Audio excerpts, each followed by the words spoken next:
The lion pride had made a kill. 3 adult females and their cubs gathered around the carcass of a young impala, feeding in the casual manner of predators who fear nothing in their domain. The African night stretched quiet around them, broken only by the sounds of tearing flesh and the occasional growl of feeding hierarchy. Then something emerged from the darkness. Something small. Something that should have fled at the first scent of lion. Something that instead walked directly toward the feeding pride with a confidence that defied every rule of the African wilderness. 30 pounds of muscle, teeth, and pure audacity approached animals that outweighed it by a factor of 10 or more. The lions looked up, confused by behavior they had perhaps never witnessed.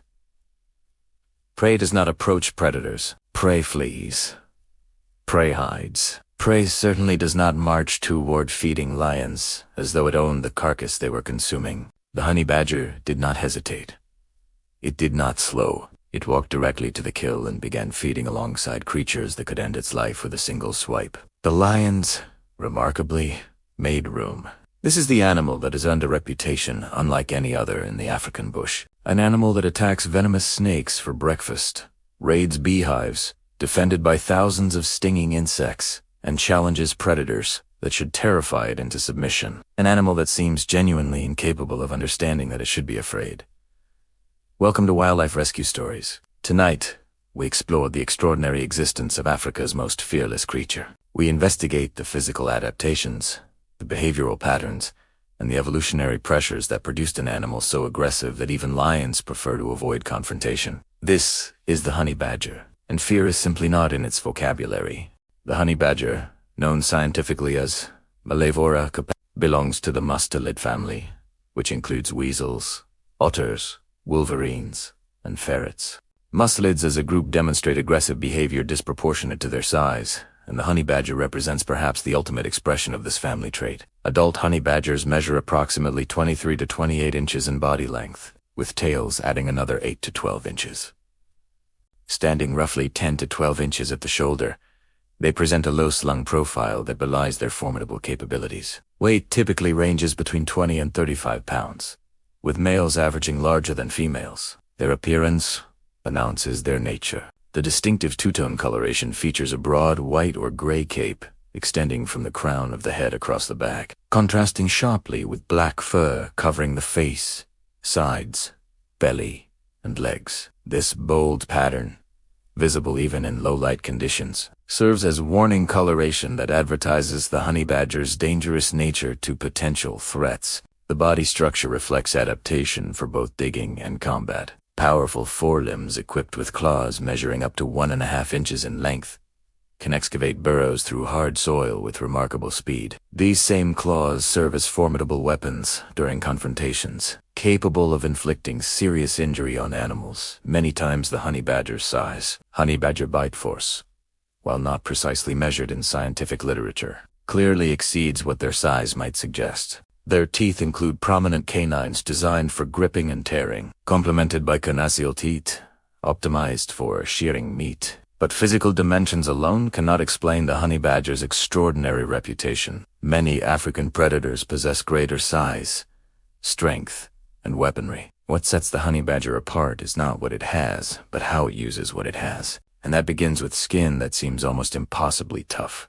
The honey badger's skin represents one of nature's most remarkable defensive adaptations, measuring approximately 6 millimeters thick across most of the body and even thicker around the neck. This integument provides protection that has been compared to leather armor, but thickness alone does not explain the skin's defensive properties. The honey badger's hide attaches loosely to the underlying musculature, allowing the animal to twist and turn within its own skin when grasped by a predator. A lion that seizes a honey badger by the back of the neck, a grip that would immobilize most prey animals, finds itself holding an opponent that can rotate nearly 180 degrees to bite and claw at its attacker's face. This loose attachment creates a defensive advantage that must be witnessed to be fully appreciated. Predators that attempt to maintain grip on a struggling honey badger find themselves fighting an animal that seems to slip through their grasp like water while simultaneously counterattacking with shocking ferocity. Reports from researchers and wildlife observers consistently describe the difficulty of piercing honey badger skin, whether from predator attacks,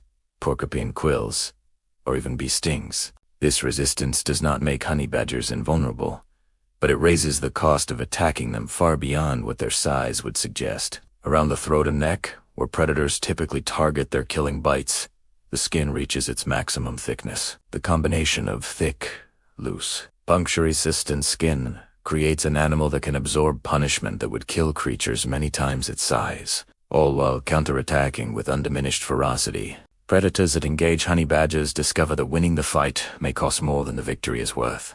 Few behaviors demonstrate honey badger fearlessness more dramatically than their predation on venomous snakes. In a land where cobras, mambas, and pofaders claim human lives every year, the honey badger actively hunts these deadly reptiles as a dietary staple. The honey badger's approach to snake hunting reflects its broader philosophy of aggressive engagement. Rather than the cautious, calculated stalking that mongoose employ against serpents, honey badgers attack with direct, overwhelming force. They charge snakes with jaws snapping, often taking bites during the initial engagement, and rely on their physical resilience to outlast the reptile's defensive response. This strategy would prove fatal for almost any other mammal. Black mamba venom attacks the nervous system with such potency that death can occur within 30 minutes. Cape cobra venom combines neurotoxic and cytotoxic effects in a cocktail that few mammals survive. Yet honey badgers routinely consume all these species and more. Honey badgers bitten by venomous snakes often display temporary symptoms, including apparent unconsciousness or severe lethargy, only to recover fully within hours and resume normal activity. Observations suggest that rather than complete immunity, honey badgers possess extremely high tolerance that allows them to survive doses that would kill other mammals of similar size. Whatever the precise mechanism, the practical result is an animal that can engage the most dangerous snakes in Africa with near impunity. This capability provides significant dietary benefits. Snakes represent substantial nutrition when successfully hunted, and the honey badger's tolerance means it faces minimal competition for this food source. Few other predators willingly engage large venomous snakes, leaving honey badgers with essentially exclusive access to prey that other animals cannot safely exploit.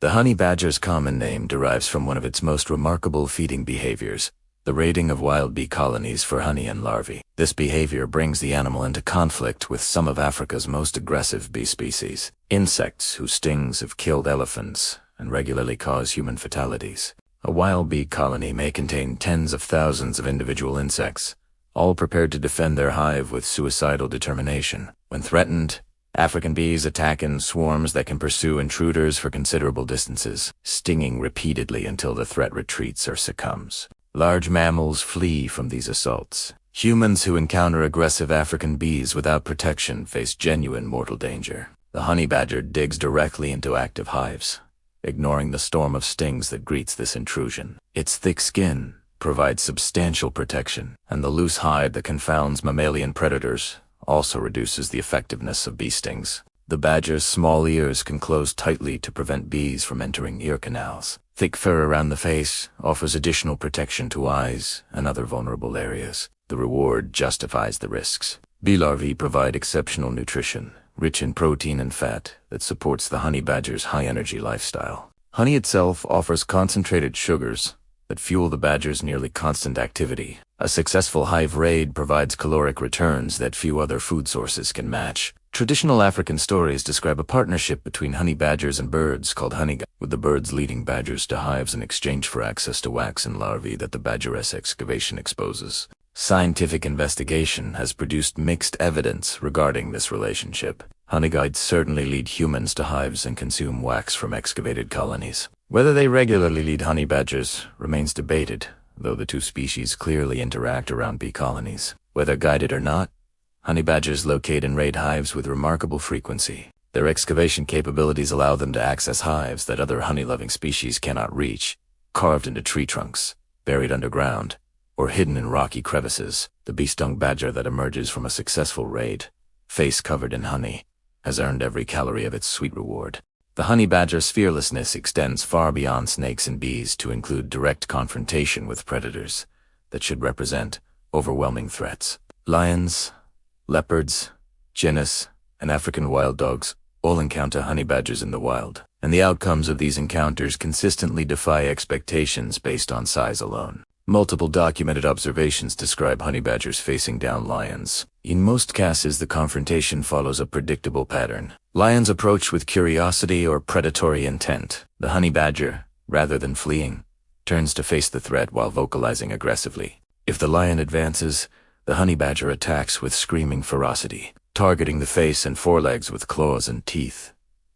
Lions can certainly kill honey badgers. The size disparity is simply too great for any other outcome when a determined lion commits fully to the attack. But lions apparently prefer to avoid the cost of such commitment. A 30-pound animal that fights with complete disregard for its own survival, that bites and claws without pause, that seems genuinely unaware that it should be afraid, presents a proposition that lions frequently decline. Leopards show similar reluctance. These solitary hunters, who regularly kill prey exceeding their own body weight, generally avoid honey badgers, despite the apparent ease with which they could overpower one. The few documented predation events suggest that leopards can and do kill honey badgers on occasion, but the frequency of such kills falls far below what pure physical capability would predict. Spotted hyenas, whose bone-crushing jaws represent Africa's most powerful bite, also seem to give honey badgers wider berth than their size would demand. Hyenas certainly could dispatch a honey badger if they chose to engage fully. Their apparent reluctance suggests that previous encounters taught them the costs of such engagement. This pattern repeats across the honey badger's range.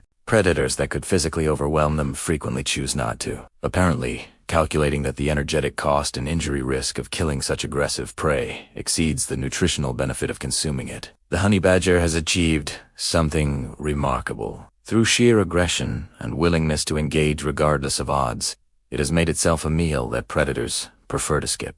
The honey badger's fearlessness reflects not just physical adaptation but cognitive capability that researchers increasingly recognize as exceptional. These animals demonstrate problem-solving abilities, learning capacity, and behavioral flexibility that rival or exceed many larger brain species. The most famous demonstration of honey badger intelligence comes from rehabilitation facilities where these animals have been temporarily housed. Multiple facilities report honey badgers defeating enclosure security through methods that suggest genuine reasoning rather than simple trilandera learning. One frequently cited example involves a honey badger that learned to roll logs against enclosure walls to climb over them. When keepers removed the logs, the animal began piling rocks. When rocks were removed, it shaped mud balls as stepping stones. When the enclosure floor was concreted to prevent mud acquisition, the badger learned to open the gate latch from inside. Suits accounts, while often presented anecdotally, appear consistently enough across independent sources to suggest genuine cognitive sophistication. Honey badgers apparently assess problems, develop solutions, and modify their approach when initial strategies fail. This adaptability suggests mental flexibility that goes beyond instinct or conditioning. In the wild, this intelligence manifests as remarkable dietary opportunism. Honey badgers consume over 60 species of prey, including mammals, birds, reptiles, amphibians, insects, and they raid bird nests for eggs, dig rodents from burrows, excavate tortoise eggs from sandy nests, and scavenge from larger predators' kills. This dietary flexibility allows them to exploit nearly any environment within their range. They also demonstrate excellent spatial memory, recalling the locations of food sources, water, and den sites across extensive territories. Males may range over 200 square miles, requiring cognitive mapping capabilities that suggest substantial memory resources. The combination of aggression and intelligence creates an animal that not only refuses to fear larger creatures, but actively outthinks obstacles that would confound less cognitively sophisticated species. Despite their small size and solitary nature, honey badgers play significant roles in the ecosystems they inhabit. Their impact extends far beyond simple predation, influencing soil dynamics, species populations, and even the behavior of larger predators. Their excavation activities, driven by hunting for burrowing prey and the construction of den sites, turn over substantial volumes of soil. This bioturbation increases soil aeration, promotes nutrient cycling, and creates microhabitats that other species subsequently exploit. Abandoned honey badger dens provide shelter for animals ranging from warthogs to pythons, extending the badger's ecological influence beyond its own survival needs. As predators of venomous snakes, honey badgers may influence human health outcomes in rural African communities. Areas with healthy honey badger populations might experience reduced snake encounter rates, Though this hypothesis remains difficult to quantify scientifically, at minimum, badgers remove dangerous snakes from the environment that would otherwise persist. Their scavenging behavior contributes to nutrient cycling by processing carcasses that might otherwise decompose slowly. While not major scavengers compared to vultures or hyenas, honey badgers accelerate the return of nutrients to soil ecosystems when they consume carrion. The honey badger's willingness to challenge large predators may also influence broader ecological dynamics. If lions, leopards, and hyenas modify their behavior to avoid honey badger encounters, those modifications could cascade through prey populations and competitor relationships in ways difficult to trace, but potentially significant. While the species overall is classified as least concern due to its wide distribution, local populations face threats from habitat loss, persecution by farmers protecting livestock, and accidental mortality in traps set for other species. Their low reproductive rate, typically producing only 1 or 2 cubs per year, limits population recovery speed when declines occur.